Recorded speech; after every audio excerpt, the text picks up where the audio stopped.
morning. Welcome to Viewpoint, your program of personalities, politicians, and perspectives. We're almost on time here, 8:15 and 3/4 or something like that. In any event, welcome to Viewpoint. As you know, we try to appear each Wednesday morning, act like we know what we're doing. Usually Mrs. Busby does, and she kind of carries me along a little bit. Oh, piffle. We have a personality this morning that we're going to bring on air very shortly. And perspectives. We're going to talk about college athletics. There's a lot of things that you and I don't know about that, and some of them we probably ought not to know. But I think that's sound reasoning. Mr. Perdue, we usually try to start Viewpoint with a kudo or two, some individual or group in the community that has done something nice and so forth. And it's not too much trouble to find somebody doing something nice in this little community. And so kudos now to those folks who have found enough patience to get their kids graduated from high school and college. Got a lot of college graduates, high school graduates, Lincoln Bible Institute too, Lincoln Christian University, Lincoln College. You're living in the past there, Will. This is a great weekend for Lincoln College, and so it's appropriate that we have our guest that we have this morning. One of the I noticed also that the Master Gardeners, they deserve a little kudo. That's quite a plan we have here in the community, a Master Gardeners group, and they're going to have an annual spring sale. Judith is going to let Mabel out the door now. We'll come back soon. Master Gardeners on May the 12th are going to have their spring sale, and that's going to obviously going to be at the Logan County Fairgrounds and their special events barn. So kudos to them for all the work they do. Why don't you, let's get down to business. We've got an important fellow to introduce here. Well, yes, I guess. Came all the way from Kentucky and by way of West Virginia. Well, he wanted to come north and see the big city and the mountains and all the things that we have here. And he loves it, don't you? Oh, yeah, it's definitely a lot of mountains out there. Mark Perdue is the AD at LC, and for the uninitiated, that's the athletic director at Lincoln College. Yeah. And welcome to the Flatlands. It's good to be here. We're glad to have you. Yeah. Let's talk a little minute about the range of athletic endeavors that we have to offer the kids at Lincoln College. Yeah, it's pretty substantial. Yeah, Lincoln's got, I think, 17 sports. Wonderful. You know, when it comes mind to... you, Mark is just brand new here as our AD. Yeah. And his toes aren't totally immersed in the waters yet, so we may have to struggle with a fact or two. Yeah, we got 17 sports with men and women's. We have track, we have cross country, we have indoor track, we have men's and women's soccer. Now, mind you, this is a small school. Yeah, men's and women's golf, men's and women's basketball, baseball, softball. You name it, we have it. We just don't have football right now. And I'm not sure if that's going to happen, but I know there's always, every time I go to a new school, it seems like football is a talk at that new school. Well, we need to bring that back just as a matter of interest. You don't obviously have no way of knowing this. My father was on the last football team that played at Lincoln College. Oh, wow. That's a day or two ago. That was a while back, maybe. We also should call to attention the fact that we have some national champions most recently here, and we have this in our volleyball champions. Yep. And then we have some significant accomplishments in the pool. Yes, I think we've had some swimming champions in the NJCAA, which is National Junior College Athletic Association, and then our men's volleyball team actually just won a club tournament. They're a club team this past year, and we'll be moving that to intercollegiate varsity this year as we go into the NAIA. But yeah, they won their division national championship in that sport. Let's speak to our new affiliation with our new league that we're now in. We just now, this year, have become a part of it, and I'm going to let you tell us the exact National Junior College. It's the National Athletics Intercollegiate Association. It's NAIA. It's been around for a long time, probably as long as the NCAA, if not longer. And it's very similar to the NCAA, except it's just a different association.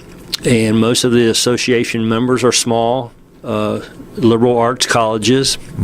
About 65% of those colleges that belong to the NAIA have some sort of religious affiliation as well. How do they? So I know Lincoln Christian University is a part of the NAIA, having a strong Christian heritage and religious affiliation.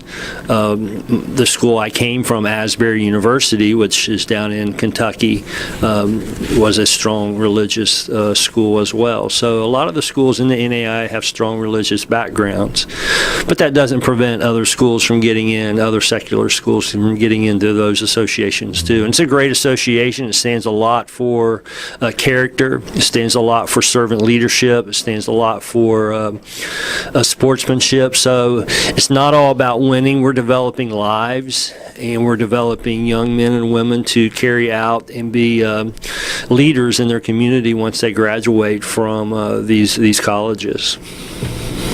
Is that quite a change from your former affiliation, insofar as you mentioned that their goals are to make all these students be better citizens? Oh, yes, it is. It's probably about the same with the NJCAA. I used to be at an NJCAA school years ago at Spartanburg Methodist in South Carolina.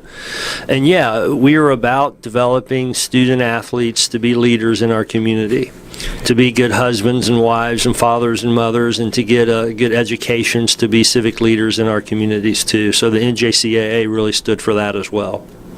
You know, there's an aura, has been forever, about the college jock, or even for that matter, the high school big-time player, whatever, in whatever sport. I want to emphasize the fact that Lincoln College, for a number of years, and today, continuing that tradition, we have some pretty good academics. Our athletes do very well in the classroom, which of course is what they're there for to start with. Exactly, yeah. If you don't come to college as a student athlete, you're going to struggle. So that's a point of emphasis at Lincoln College, as it is most colleges, is to make sure that you're coming there to be a student first and an athlete second.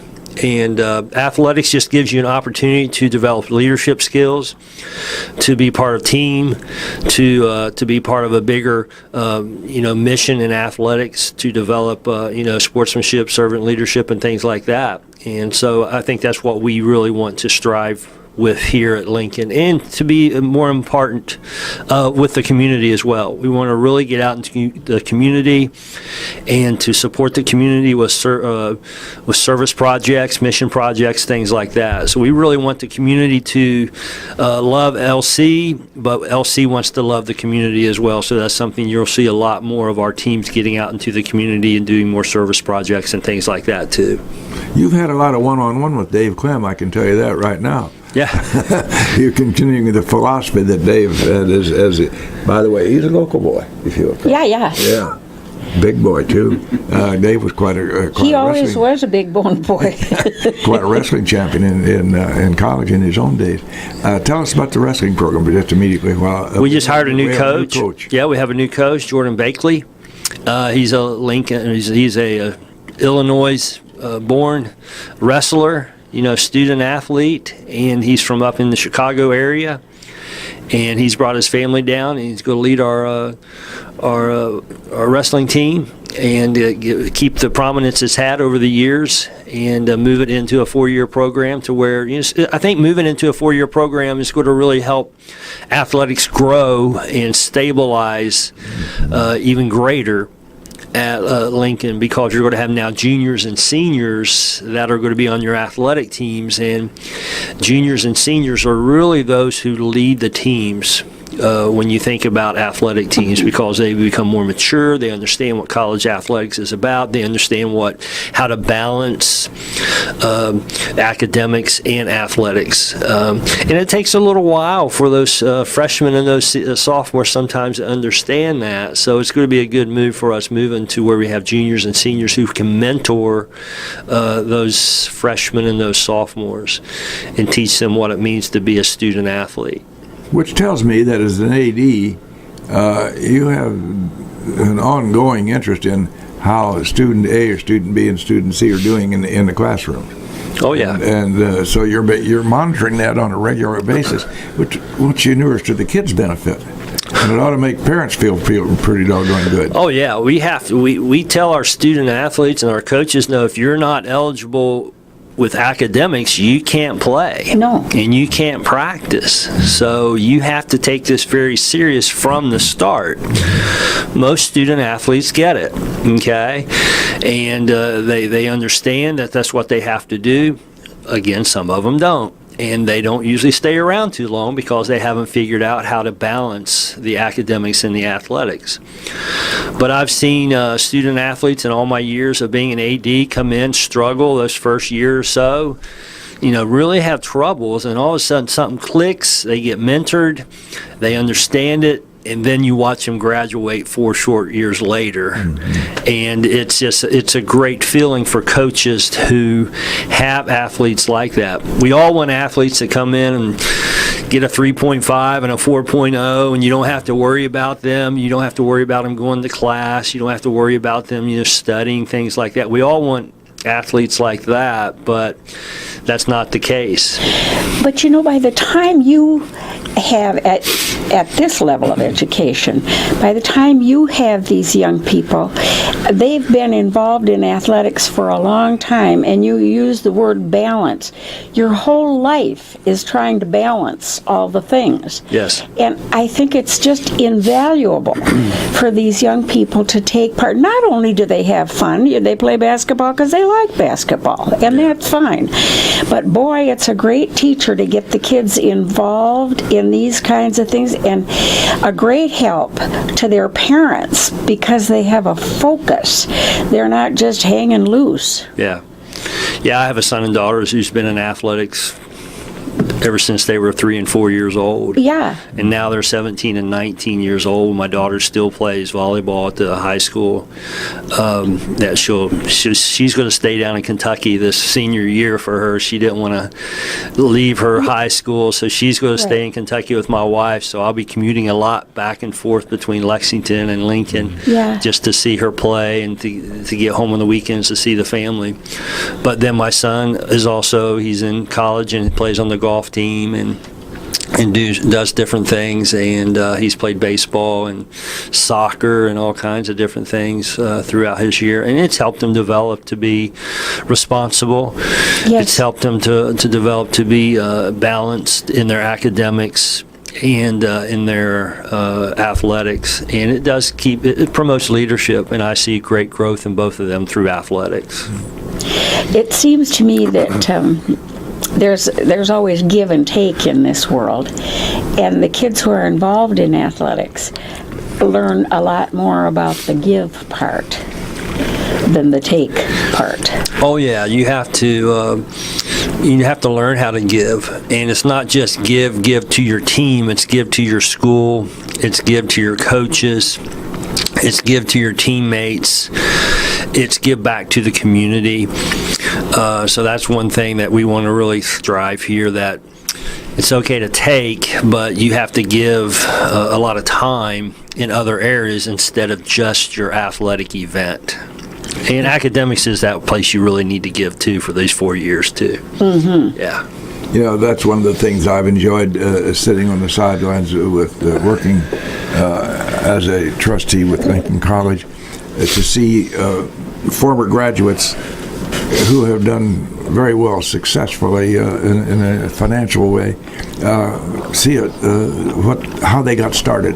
And we have many youngsters who became very, very successful and have thought to give back to a college because some of them have said, if it wasn't for Lincoln College, I wouldn't have done what I did.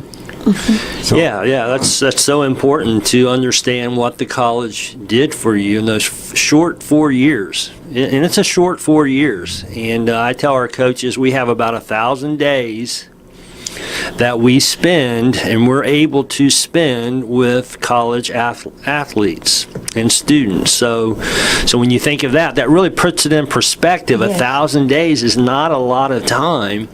So, to develop those relationships, to mentor, to bring those leadership capabilities out of some of those athletes and some of those students, you have about 1,000 days to do that. And it's amazing the transformation you'll see from when you're a freshman coming in to a senior leaving. And when you see them walk across the stage and get that diploma and then come back years later for reunions and alumni events and things like that, and see their parents, their local businessmen, they may be in politics, they may be lawyers, doctors, those things like that. That's where you get a lot of the benefit and the accomplishment as being a coach in the college level. You see those things and you had a good part of that, and they understand that you had a good part of that too. So they really honor you when they come back. Speaking of a good part of our Viewpoint program is the sponsors, and they enable us to be on the air for 45 minutes. So we're going to take a couple of seconds and pay obeisance to them right now. Thank you. Go ahead, Jim.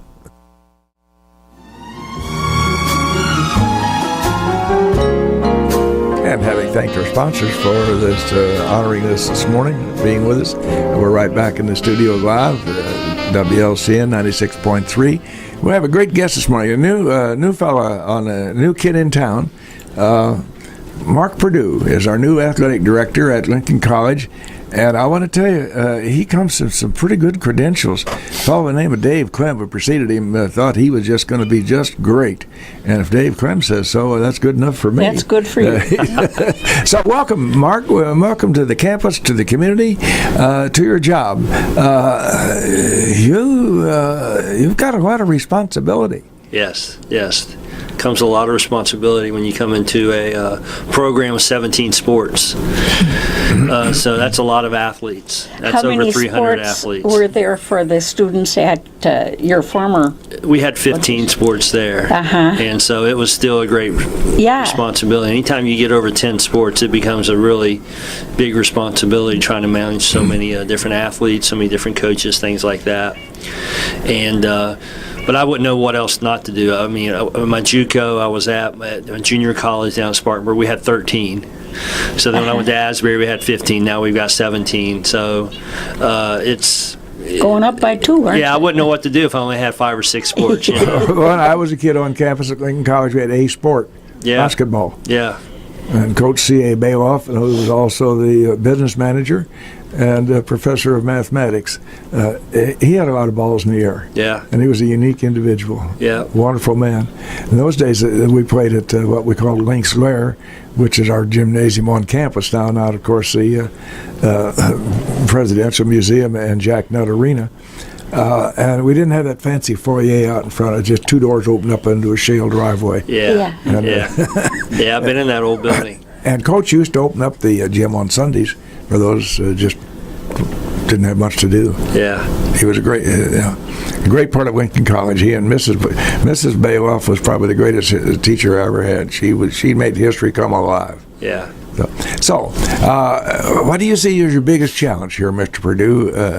Got your feet under your desk, and I said, golly, where do we go from here? I think the challenge is moving the 4-year and making sure the strategic plan of the college and the strategic plan of the athletics coincide and come together to make all of Lincoln College great.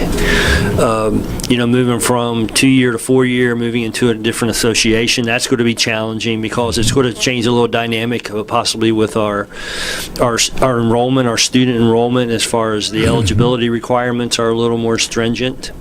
When it comes to the NAI, you're talking, higher test scores, higher GPA, things like that to get in and to maintain your eligibility. So that's going to be a little challenge for us. Plus, just looking at, moving into a 4-year association, looking at some of our facilities. The arena is a great facility. Right. Some of our outdoor facilities may need some upgrades here and there, just to be able to compete at this level, to compete for student athletes at other schools, other NAIA schools. You have to, upgrade some of our facilities as well. I love to see lights on our fields. So we could have some night softball games and baseball games and maybe some soccer games at night. That way the community can come in and see as well after hours. Right. So we can Yes, get more of you the bet. community involvement for those. So I think lights on those fields would really help. Plus, it would keep our athletes in school a little longer during the day, so we wouldn't have to start so early for some of those games. So those are just little challenges that I embrace. And that's one thing I'll be working on this year, is a strategic plan for athletics for the next 5 to 10 years, and where we want to go, and how we want to recruit, and things like that. Let's talk recruiting for just a minute. Yeah. Each one of your coaches, correct me if I'm wrong here, each one of your coaches has a primary responsibility of recruiting for their particular Yes. sport. Yes. Coach of the baseball team, let's just use that as an example. Tell us about the mechanics of how he goes about beginning to mine the field for prospective students. Well, they'll start making relationships with a lot of high schools around the area, for sure, and get in front of the coaches and getting to know a lot of the coaches in the high school areas around Lincoln. There are recruiting services out there as well that you can look for recruits, and they'll send you information on student athletes here in Illinois, and it could be Indiana, Iowa, it could be across the nation too. But the biggest thing is just to make contacts with a lot of the high schools, go out and go to games when you can. It's hard for some of the coaches to go see their games because it's during their season. Yeah. So a lot of times they'll go throughout the summer and see travel ball, like baseball.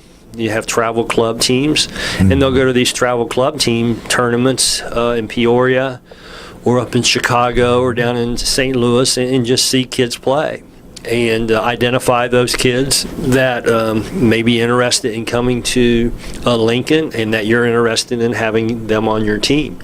And then just starting to develop relationships with them, trying to get them on campus, and to see the facilities, to see what Lincoln has to offer, and then start working them and trying to get them at school, get them convinced to come to Lincoln for school and to play baseball or other sports. Recruiting is expensive. It is. It can be very expensive.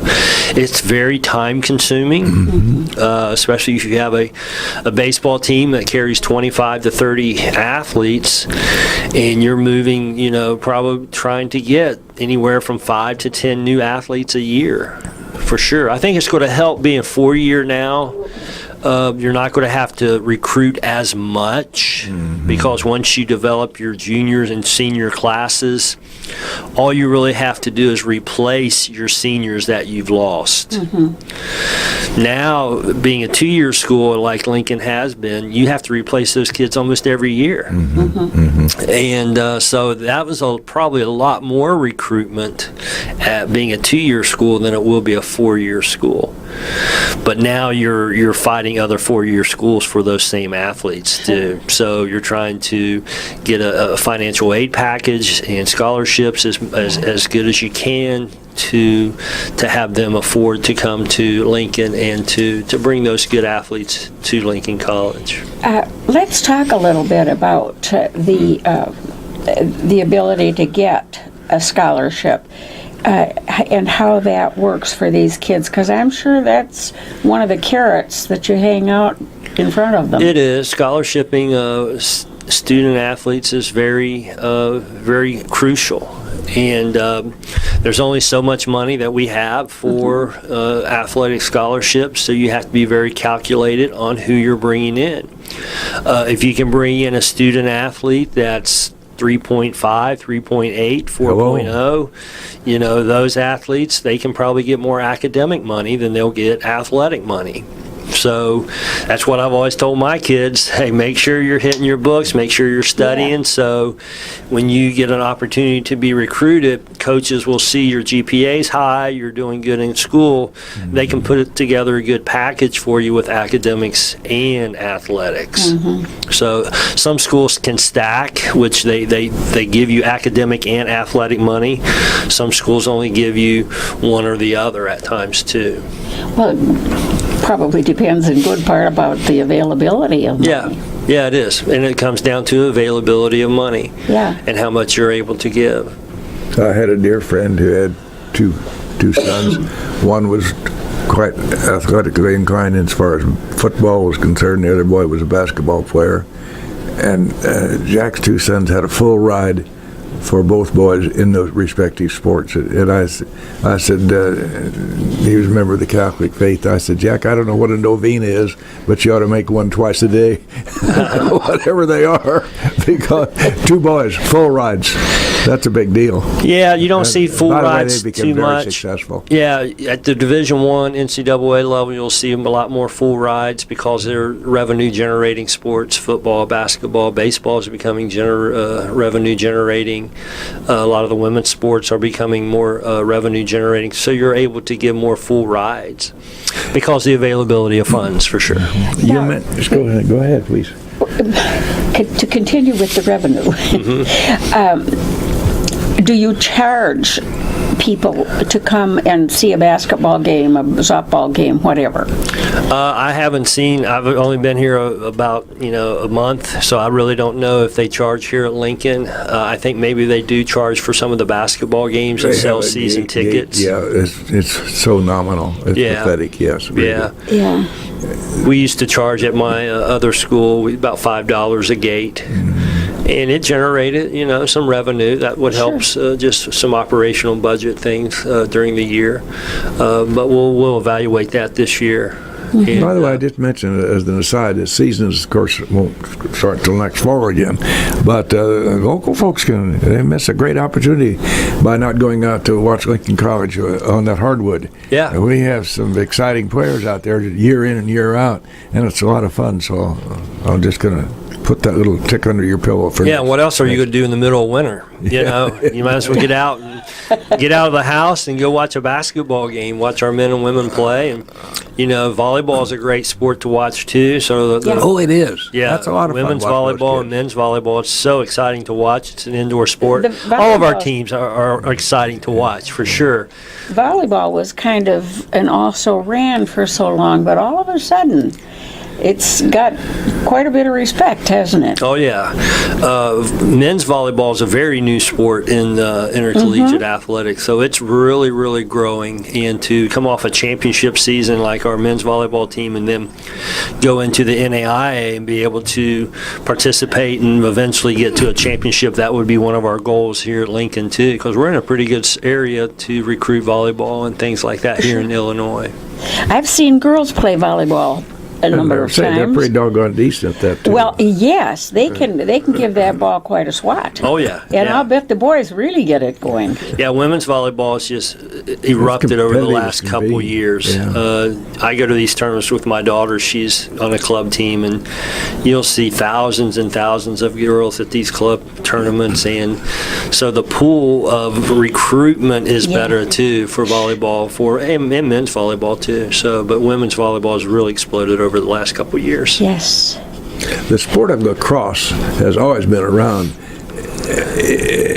Am I correct? Is it beginning to get a little more prevalent in the schools? It is.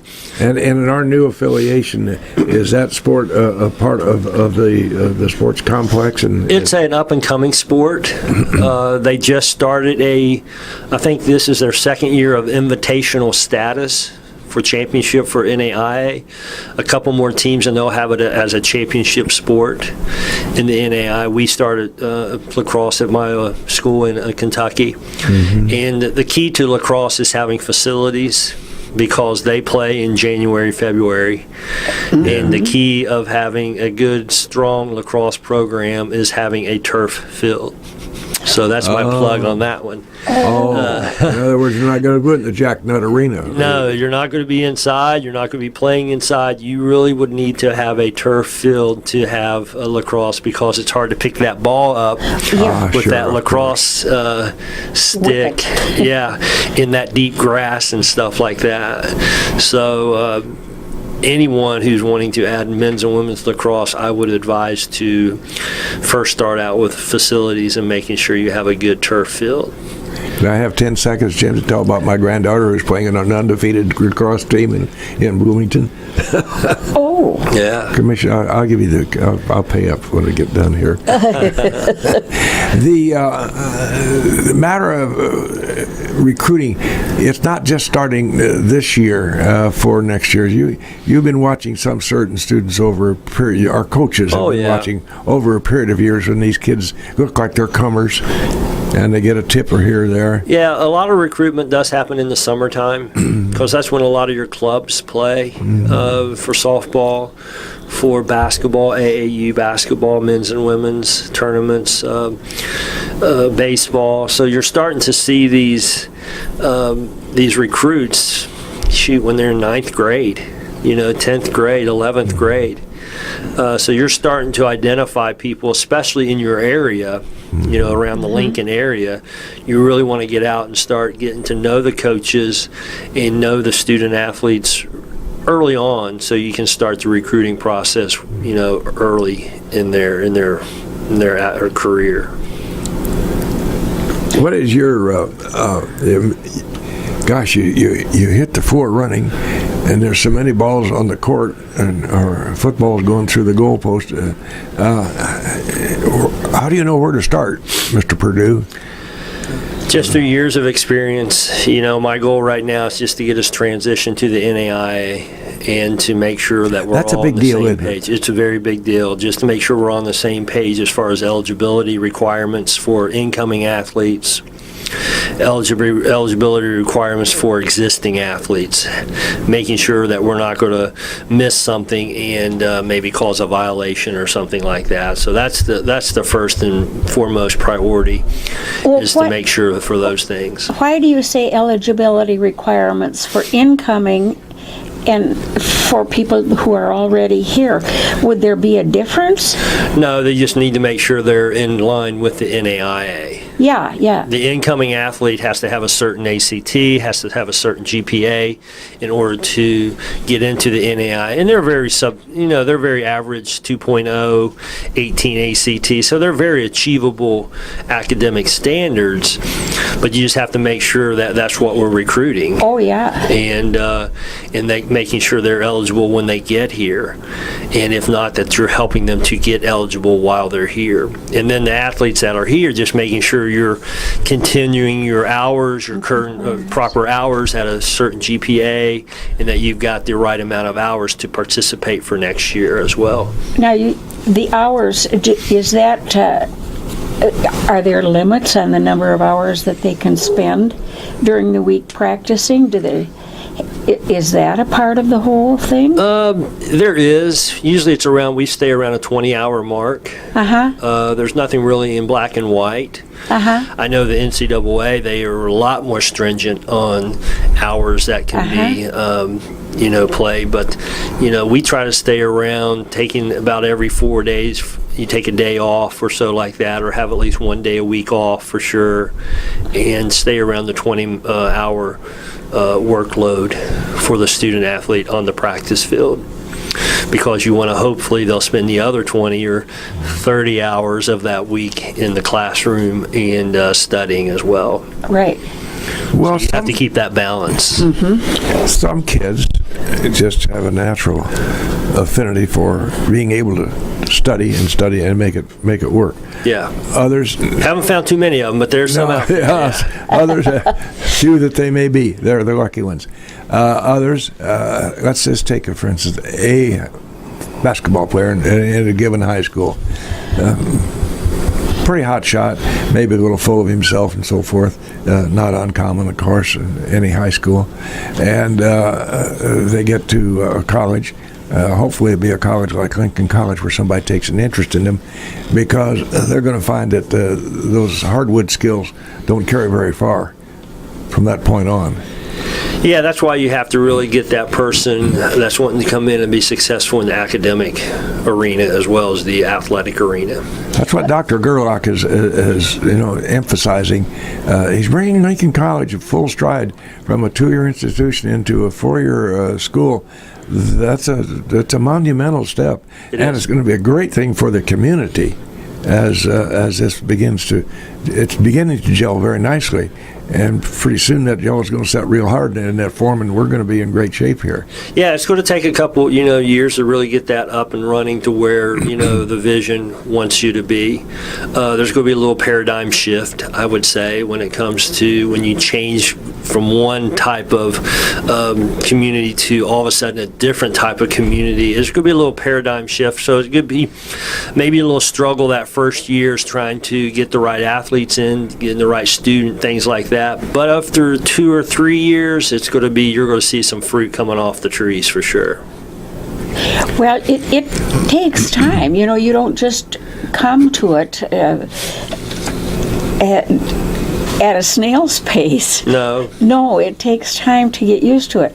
And the kids that you're getting have already been student athletes. Yeah. So in their mind, they got some priorities. Yes. So it's not like you're getting freshmen in high school who have to learn that part of it. No.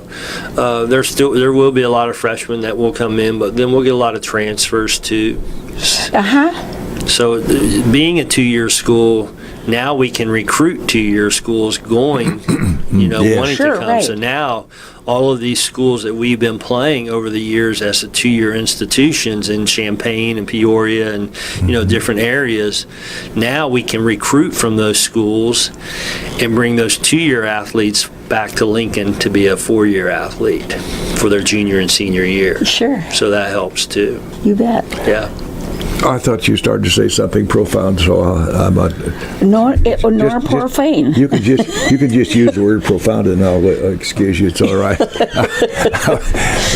As you hit the ground running here, and you did that certainly because you did a little investigating yourself on Lincoln College and saying, why is Lincoln University?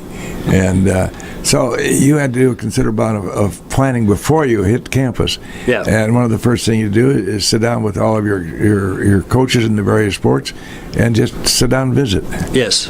Yes, we did that. That's probably the first week I was here. I've been here most of April. I would come up and work like 3 days and then go back and finish teaching a class at my last school and then come back up and work 3 days. So when I started that a couple weeks ago, I sat down and met with all the coaches one-on-one, and I'll probably do that again here in another week or two before they leave, because a lot of our coaches are on 10-month contracts. So June and July, I don't see them too much. They'll be out recruiting, they'll be out doing family vacation, just trying to get rest from a long academic year and things like that. So I don't want to bother them too much in the June and July, but I'll try to get with them here in May a couple times at the coaching staff and as some one-on-one, just to get to know them more and just develop those relationships. And we have, notwithstanding the sport per se, we have some quality individuals on that campus. All of your coaches are really dedicated. I know many of them personally. Some of them I haven't had the pleasure of meeting yet, even though I've been around a long time. Yeah. But we have a great number of dedicated staff members. Not only, by the way, in athletics, in the classroom as well. Yes. We really have some dedicated. Yeah, and that's what I find with small liberal arts schools or universities. There's a lot of dedication in your administration. There's a lot of dedication in your faculty ranks and in your athletics department. There's a lot of long dedication. People have been here 10, 20, 25 years and things like that. And these types of schools have to have those type of people just to really keep the mission and the vision going. What is your immediate, the most important problem that you want to solve quickly as you can? Oh gosh, I really I have. Which ball do you pull out of the air? Yeah, I really don't know, what problems are out there. I know the coaches always want more scholarship money. Okay, so that's sure. always everywhere I've ever been. So it's important for me to come up with a good strategic plan to probably increase some of our scholarship offerings, so we can compete against four-year schools. So we want to be successful. And we want to be successful. We don't want the winning to define us here at Lincoln, but we want to be successful. We want to be competitive. So if we can accomplish that in the next 2 or 3 or 4 years, that, hey, Lincoln is competitive in NAIA, competitive in the conference that we hope to get into, things like that, then we've reached our goal. And if we don't become competitive at this level, something's going to have to, probably change a little. And it could be scholarships, it could be more full-time coaches, it could be, it could be a whole host of different things. So I really haven't put my finger on that one problem. Well, you'll be prioritizing just like yes. everybody else has Yes. to. Sure. And it's got to be in line with the college mission too. It can't be our mission and the college has their mission. We have to work together to have the same mission. You're all the same entity. Exactly. It seems to me like the administration and the Board of Trustees picked the right guy to take Dave Clem's spot, the boy from Huntington, West Virginia. Mark Perdue, we appreciate your being with us today. Thank you. We always try to close Viewpoint with it's supposed to be somewhat analogous to the subject matter of the day. So generally, education will be the theme for the day. Mark Twain once said, "I never let schooling interfere with my education." Ponder that for just a minute, folks. Yeah. Thank you very much, Mark Perdue. Thank you.